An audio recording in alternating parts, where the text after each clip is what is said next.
আমার ছোট্ট সোনাটা দেখতে দেখতে কতটা বড় হয়ে গিয়েছে, মাশাআল্লাহ। বলেন তো আমরা আজকে কোথায় যাচ্ছি? সব কিছুই আজকে এই ব্লগে দেখতে পারবেন। আসসালামু আলাইকুম, কেমন আছেন আপনারা সবাই? আজকে সকাল সকাল ঘুম থেকে উঠে গেলাম ছোট্ট সুরামণিকে স্কুলে ভর্তি করানোর জন্য।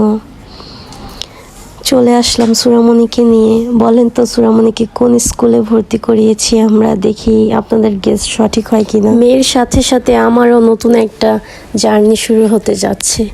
ওকে দেখে তো আমার সেই ছোট্টবেলার কথা মনে পড়ে গেল, আমার সেই স্কুল জীবন, কতটা মজা করেছি সেখানে। তারপর আমরা এই তো সুরামণির স্কুলের প্রিন্সিপালের সাথে কথা বলে ওকে ভর্তি করিয়ে দিলাম।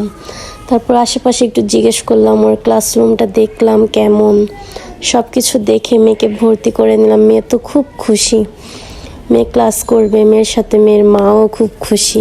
আমার স্কুল লাইফ, কলেজ লাইফ সব কিছু এই এলাকাতে হয়েছে। এখন আবার সেই জার্নি, মেয়েকে নিয়ে আবার সেই পুরনো জায়গায় আসতে হবে। ভাবতেই ভালো লাগতেছে, সেই স্মৃতিগুলো আবার মনে করার ইচ্ছাটা। আপনারা সবাই আমার ছোট্ট পাখিটার জন্য দোয়া করবেন। এখনকার বাচ্চারা তো কত অ্যাক্টিভ, স্কুলে যাওয়ার কথা শুনলেই হ্যাপি হয়ে যায়। আর আমাদের সময় কান্নাকাটি শুরু হয়ে যেত স্কুলে যাওয়ার কথা শুনলেই। ওর এই নিউ জার্নিটা জানি খুব সুন্দর হয়, সব কিছু জানি আমি সুন্দরভাবে গুছিয়ে দিতে পারি ওকে। আপনারা সবাই প্লিজ ওর জন্য একটু দোয়া করবেন। তারপর আর কি ছোট ফুচকা নিয়ে নিলাম। সুরামণিকে জিজ্ঞেস করলাম খাবা নাকি, সুরামণি বললো হ্যাঁ মা নাও। তারপর মা মেয়ে মিলে ফুচকা খাচ্ছি, সুরার বাবাও নিল। মেয়ের তো কত গল্প দেখেন।